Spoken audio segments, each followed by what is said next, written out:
identifikasi senyawa glikosida. Sebelum kami memulai presentasi ini, izinkan kami untuk memperkenalkan diri terlebih dahulu. Perkenalkan, nama saya Muhammad Farid Nur Hidayat dengan NIM akhiran 181. Kemudian ada Muhammad Mahdi dengan NIM 177, ada Siti Salma Hania dengan NIM 178, ada Salsabila Putri dengan NIM 179, Sekar Anugrah dengan NIM 180, dan Desti Nurfitria 183. Adapun dosen pengampu pada tugas kali ini adalah Apoteker Ibu Cynthia Lintang Karisma M. Farm. Ya, ini ya. Jadi judulnya adalah isolasi dan identifikasi senyawa metabolit sekunder glikosida. Adapun poin pada yang akan kita bahas pada hari ini yaitu yang pertama ada overview tumbuhan yang diisolasi, itu meliputi klasifikasi bunga Spartium junceum, kandungan kimia dan juga aktivitas farmakologinya. Kemudian itu ada yang kedua, overview golongan senyawa yang diisolasi, yaitu senyawa glikosida flavonoid.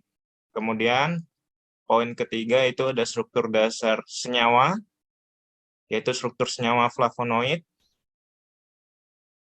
Dan yang keempat itu ada biosintesis senyawa, proses biosintesis senyawa flavonoid. Yang kelima, sifat kimia dan fisika, yaitu sifat kimia fisika senyawa glikosida flavonoid.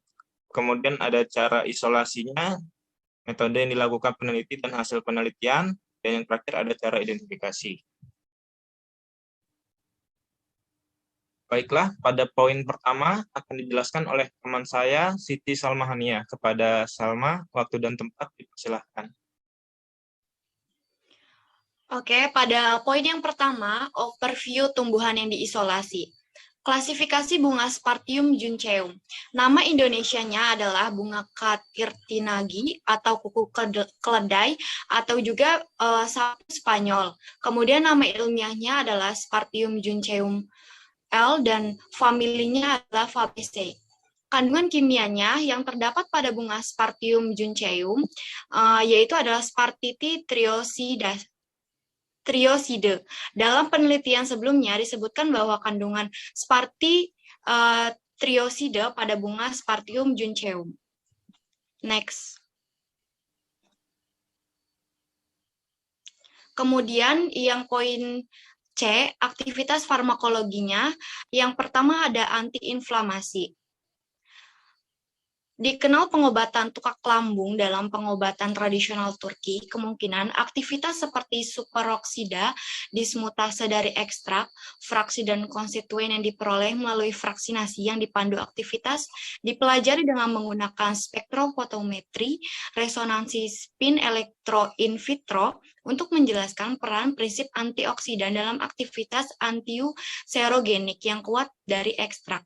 Nah, terlepas dari kenyataan bahwa triterpen dan spartitrioside yang ada pada bunga yang sebelumnya dilaporkan sebagai konstituen antiuserogenik aktif pada bunga, ditemukan hampir tidak ada. Nah, fraksi kaya flavonoid menunjukkan adanya aktivitas antioksidan yang kuat pada bunga Spartium junceum tersebut. Nah, kemudian untuk antiinflamasi sendiri atau anti radang adalah sifat semisal sifat suatu obat atau makanan yang mengurangi radang atau inflamasi. Kemudian anti radang juga memberikan efek analgesik dan antipiretik serta anti penyakit-penyakit di sistem saraf pusat. Kemudian aktivitas yang selanjutnya ada aktivitas analgesik. Analgesik ialah istilah yang digunakan untuk mewakili sekelompok obat yang digunakan sebagai pereda nyeri. Nah, baru-baru ini peran spesies oksigen aktif dalam patogenesis berbagai cedera mukosa lambung telah ditunjukkan dan beberapa antioksidan eksogen termasuk superoksida superoksida dismutase atau biasa disingkat dengan SOD, pemulung superoksida allopurinol, inhibitor xanthin oksidase. Dilaporkan menunjukkan efek perlindungan in vivo terhadap cedera mukosa lambung yang disebabkan oleh spesies oksigen aktif. Kemudian, mengobati pasien dengan tukak lambung. Oleh karena itu, baru-baru ini diusulkan untuk mempelajari kemungkinan aktivitas antioksidan dari ekstrak tersebut, fraksi dan atau senyawa antiserogenik untuk menjelaskan cara kerjanya.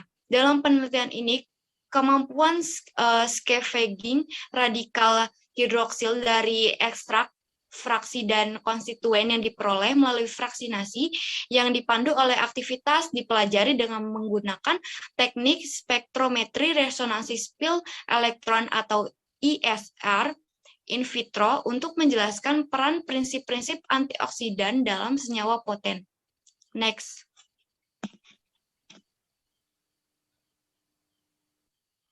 Selanjutnya, poin yang kedua, overview golongan senyawa yang diisolasi. Nah, pada jurnal kali ini, senyawa yang diisolasi adalah glikosida flavonoid. Yang pertama, saya akan menjelaskan mengenai glikosida. Glikosida merupakan salah satu senyawa jenis alkaloid atau senyawa metabolit sekunder pada jaringan tumbuhan ataupun juga pada hewan yang memiliki atom nitrogen. Kemudian glikosida tersebut memiliki gabungan dua bagian senyawa, yaitu ada gula yang disebut dengan glikon dan bukan gula atau aglikon. Selanjutnya flavonoid. Flavonoid adalah senyawa flavonoid, senyawa fenofilik alam yang tersebar merata dalam dunia tumbuh-tumbuhan. Tidak terdapat pada mikroorganisme bakteri, alga, jamur, lumut, dan sebagian besar senyawa flavonoid dalam bentuk glikosida atau gula dan aglikon. Selanjutnya, flavonoid itu merupakan salah satu golongan senyawa fenol alam yang terbesar dalam tanaman, yang tersusun dari 15 atom karbon sebagai inti dasarnya, yang tersusun dari konfigurasi C6, C3, C6, yaitu dua cincin aromatik, dan dihubungkan oleh 3 atom karbon yang dapat atau tidak membentuk cincin ketiga. Aglikon flavonoid dibagi dalam beberapa golongan dengan struktur dasar seperti flavon, flavonol, isoflavon, katekin, flavon, dan sebagainya. Kemudian selanjutnya ini ada glikosida flavonoid. Nah, glikosida flavonoid itu atau flavonoid glikosida adalah flavonoid di mana aglikonnya berikatan dengan satu atau lebih gugus gula. Flavonoid glikosida dikelompokkan menjadi dua, yaitu flavonoid O glikosida dan flavonoid C glikosida. Selanjutnya akan dijelaskan oleh teman saya, Salsabila Putri. Terima kasih Salma atas waktunya yang telah diberikan. Di poin 3 saya akan menjelaskan tentang struktur dasar senyawa. Struktur dasar senyawa dari flavonoid itu tersebut mempunyai kerangka dasar karbon yang terdiri dari 15 atom karbon, di mana 2 cincin benzen atau C6 terikat pada suatu rantai propana atau C3 sehingga membentuk suatu susunan C6, C3, C6. Susunan ini dapat menghasilkan 3 jenis struktur senyawa flavonoid. Pemeriksaan pelat KLT di bawah sinar UV dan serta visualisasi dengan penyemprotan reagen mengungkapkan bahwa senyawa ini memiliki kerangka flavonoid.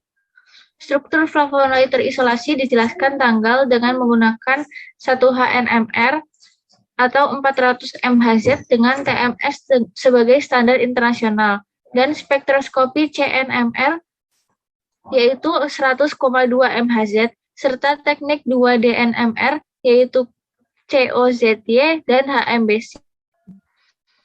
Spektrum NMR senyawa 1, 2, 3, dan 5 diambil dalam CDCl3 dan 4 dalam CD3OH.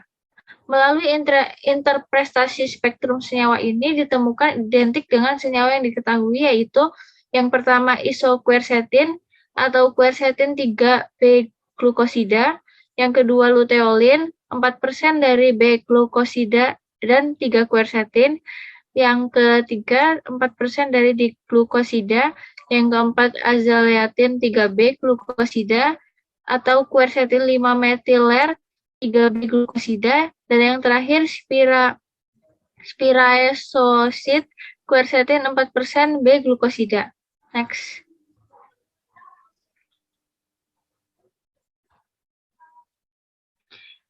Untuk biosintesis senyawanya, bagannya bisa dilihat yang ada di layar, dan penjelasannya pemerintah KL dan setelah visualisasi dengan penyemprotan reagen, mengungkapkan bahwa senyawa ini memiliki kerangka flavonoid.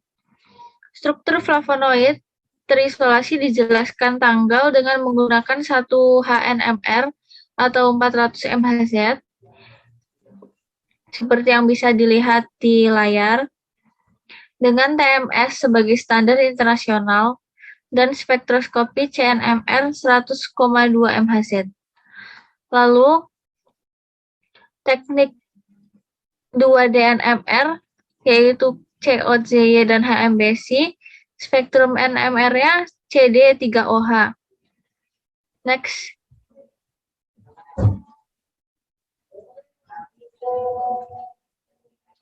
Melalui interpretasi spektrum tadi, senyawa ini ditemukan identik, seperti yang saya jelaskan di slide selanjutnya, yaitu, slide sebelumnya maksud saya, dengan yang pertama isoquercetin, yang kedua luteolin, yang ketiga quercetin, keempat azelaetin, dan yang terakhir spiraesid. Untuk slide selanjutnya akan dijelaskan oleh teman saya, Desti. Baik, Salsa, terima kasih. Kemudian saya akan menjelaskan mengenai sifat kimia dan sifat fisika dari flavonoid. Kelarutan flavonoid aglikon, polimeter dalam PE, eter, etil asetat, etanol, dan tidak larut dalam air panas. Flavonoid aglikon polihidroksi tidak larut dalam PE, larut dalam eter, etil asetat, etanol, sukar larut dalam air panas dan air dingin. Glikosida flavonoid tidak larut dalam PE, eter, larut dalam etil asetat, etanol, dan air. Adanya gula yang terikat pada flavonoid menyebabkan larut dalam air. Flavonoid berupa senyawa fenol, oleh karena itu warnanya berubah bila ditambah dengan basa atau amonia sehingga mudah dideteksi pada kromatogram atau dalam larutan. Dapat diekstraksi dengan etanol 70% dan tetap pada dalam lapisan air sehingga ekstrak ini dikocok dengan eter minyak bumi atau PE. Flavonoid dalam paku-pakuan jangan diekstraksi dengan air karena flavonoid tidak terdapat dalam vakuola, namun terdapat pada dinding kloroplas. Jadi ekstraksinya menggunakan pelarut organik. Next.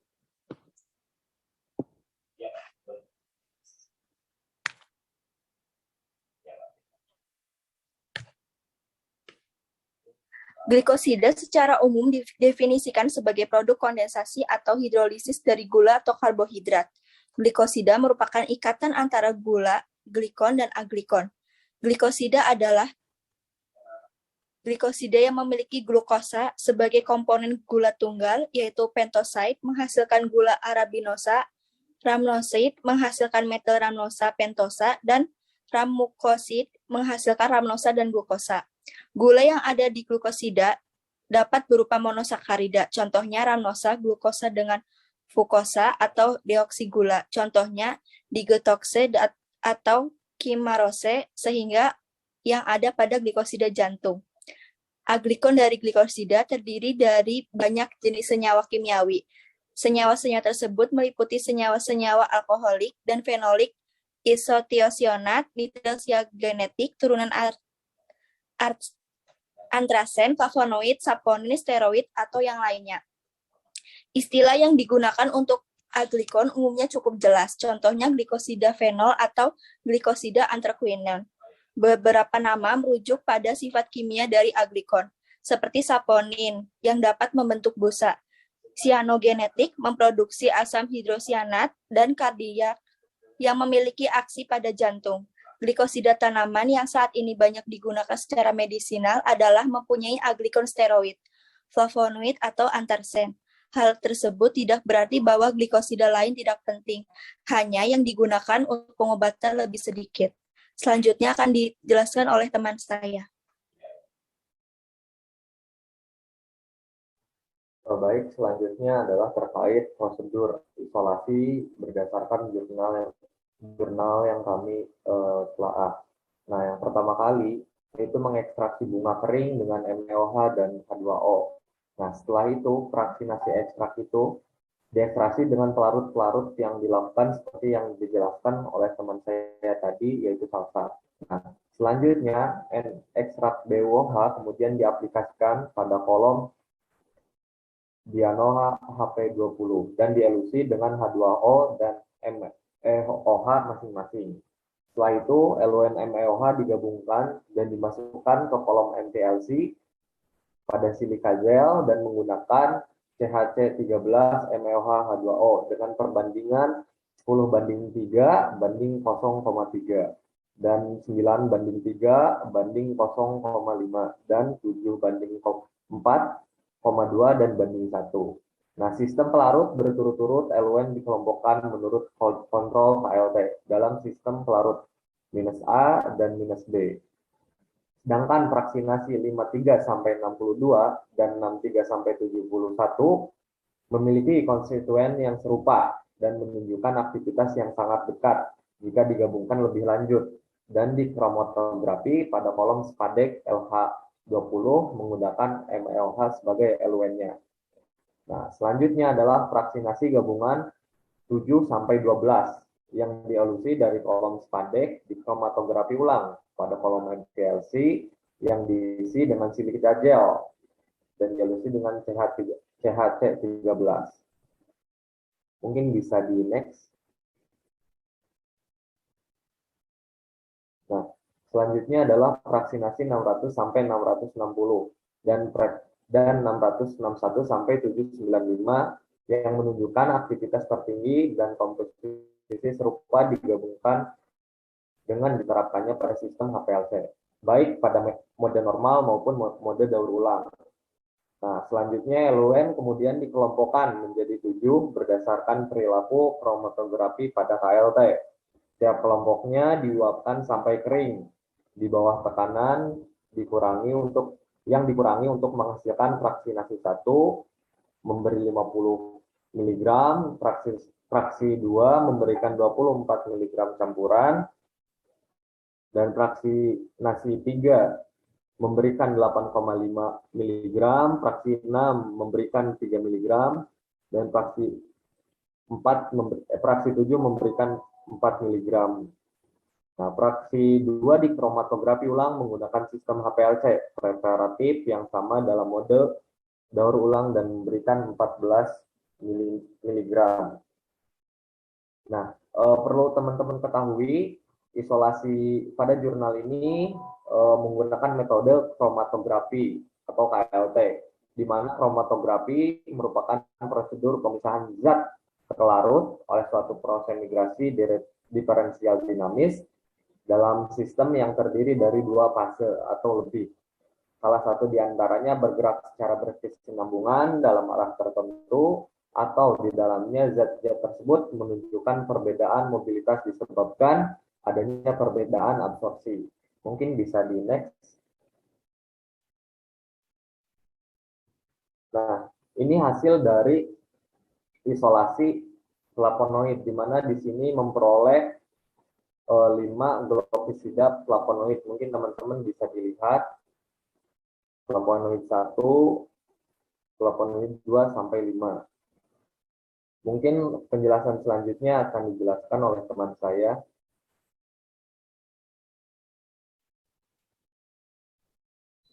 Baik, terima kasih Mahdi.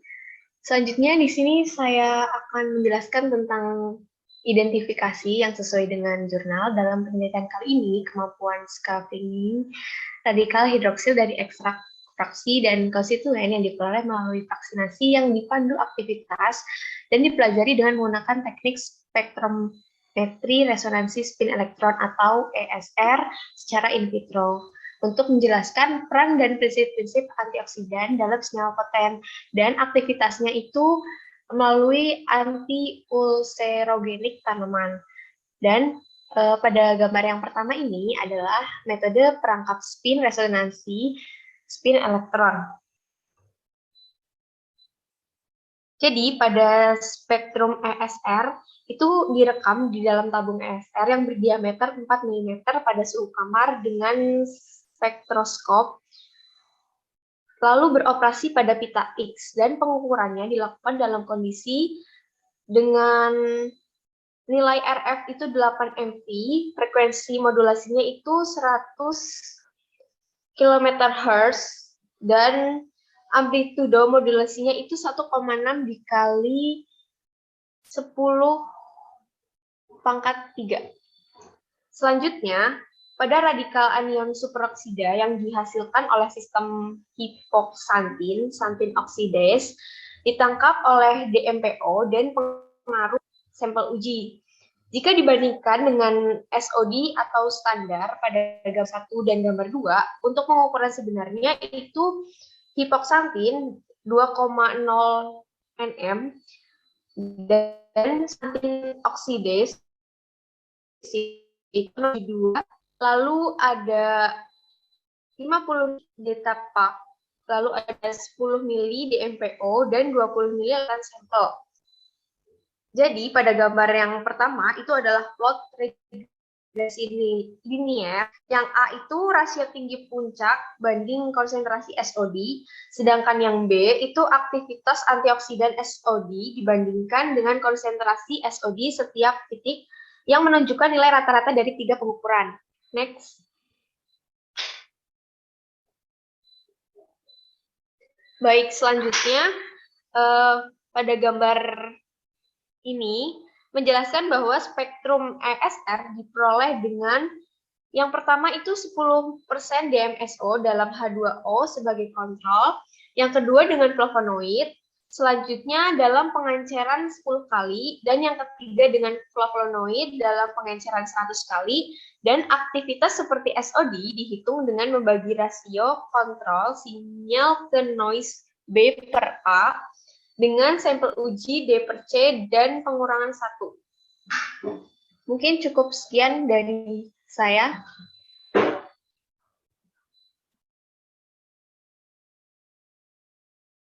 Ya, baik. Terima kasih, teman-teman. Mungkin itu yang bisa kami sampaikan. Semoga apa yang kami sampaikan tadi bisa bermanfaat buat yang menyimak ya. Terima kasih atas perhatiannya. Mohon maaf jika ada salah kata. Saya